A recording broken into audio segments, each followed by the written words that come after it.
2025 igore rakanga rakatakura zvese, igore randingati takava nekufara tikapembera, igore zvakare rakatiwinzira kuchema, asi gore rachona rakangozosvika pakupera nekuti hapana chisingaperi. Kureva kuti 2025 akaenda nezvake, tibva tazarurwa zvakare nokugamuchirwa na2026 anova iye watapinda maari. Iyewo zvakare 2026 tamuvhurirwa nemafaro, tamuvhurirwa zvakare nokuchema. Aiwa, tichida kutendai mhuri yeZimbabwe nekuda kwesapoti yese yamunotipa pano paSaint TV, basa richienda mberi. Kwemakore 5 makatitsigira, makore 5 adarika muri kuramba muchingotitsigira tichienda mberi. Mwari wekudenga dai akuitirai zvakanaka, Mwari wekudenga dai vakutumirawo vanotsigira mabasa enyu kupi nekupi kwamuri. So ndati ndidzoke nekuzokuzivisai nokukuonesai kuti tichange tichifamba sei mugore ra2026.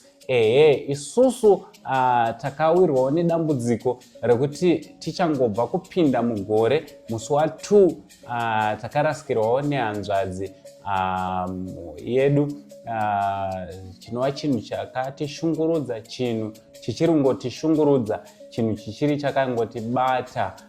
Ndichida kungoti kune hanzvadzi yangu Yuna, Mwari wamasimba ose akutore akuise panzvimbo yakanaka, nzvimbo inogara vatsvene. May your soul rest in eternal peace.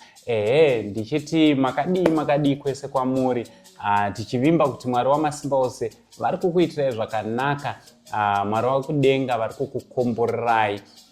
Gore rakunopera, ndakataurawo neimwe hama nokuda kwezvemuono watakanga tiinawo. Hama iyi vanova maidhuve vari kuUK, tavazivisa kuti mama tiri kutsvagawo nzvimbo yekuti tinge tiri tinoitawo studio kuitira kuti mugore ra2026 tinge tiri tinoitawo mabasa akavandudzika, tinge tiri tinoimprovawo paquality yedu. Mama dhuve vakabva vati aiwa mwanangu, ndine nzvimbo yandichaita kuti unge uri unoshandira panova ipo pano patiri along High Glen Road muno muNew Marimba. Ndichida kuti thank you very much mama nekuwanikwa muri munongoti komborawo zvinoshamisa. Makatitora mukati aiwa vana vangu yaimushande, basa ramuri kuita ibasa rinofadza, pfurirai mberi nekuita basa rakanaka kudai. Mwari wekudenga vakuropafadzei imi pamwe chete nemhuri yenyu, mabasa enyu ose angari anopfudzwa mberi, anokomborerwa naMwari. Zvakare ndataura kuti tine muono wakaita seuno. Ndakataura zvakare namukoma B.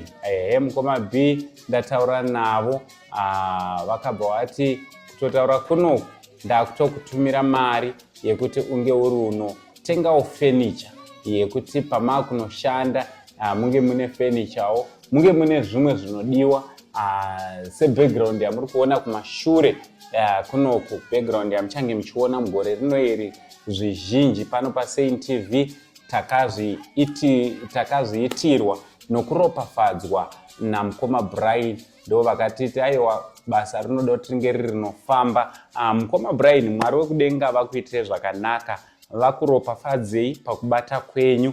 Iye zvino ndakuuya ndoiziva kuti tinadzo hama dzimwe dzaigara kundiuti Uncle Saint itai studio, Uncle Saint itai studio munge muchizoitirawo mainterviews panzvimbo yakanaka. Aiwa, ndiwo muono watinawo mugore ra2026. Saka ndakudzoka kwamuri, basa riri panapa ibasa rakakura.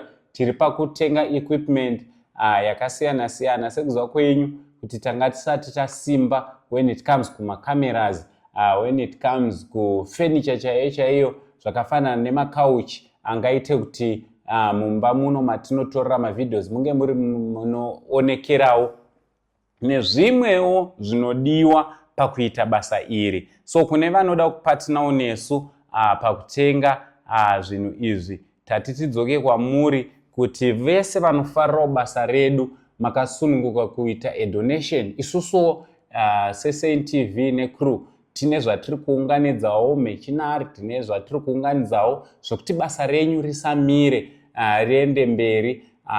Kune vamwe vanonzwa kuti kusundwa sevakaita sana mukoma Brian vakatitengerawo furniture vakatigadzirirawo background, sevamwe vakaitawo sana mama Dube vakati aiwa ndokupai pekuitira studio munge muri munoshuta quality videos nekuita nyaya dzinobatsira mhuri yeZimbabwe. Vanogona varipo vamwe vanoda kutsigira nemuto wemari kana wezvinhu zvawangati aiwa uye muzotora makauchi, aiwa uye muzotora furniture yekuti munge muri munoisawo muoffice nemustudio. Takudzoka kwamuri kuti kana makasununguka tibate panhamba tinge tiri tinokurukura kuti tinongazvowana sei, kana kuri kuda kutumirawo chipo, chingava chipo chemari kana zvipi nezvipi, makasununguka kunge muri munotibata kuti basa renyu ringe rinoenda mberi. Mugore ra2025 tiri kukuvimbisai mabviravira. Ore ndiri kuproducer vari kuzviramba kuti hasisiri 2025.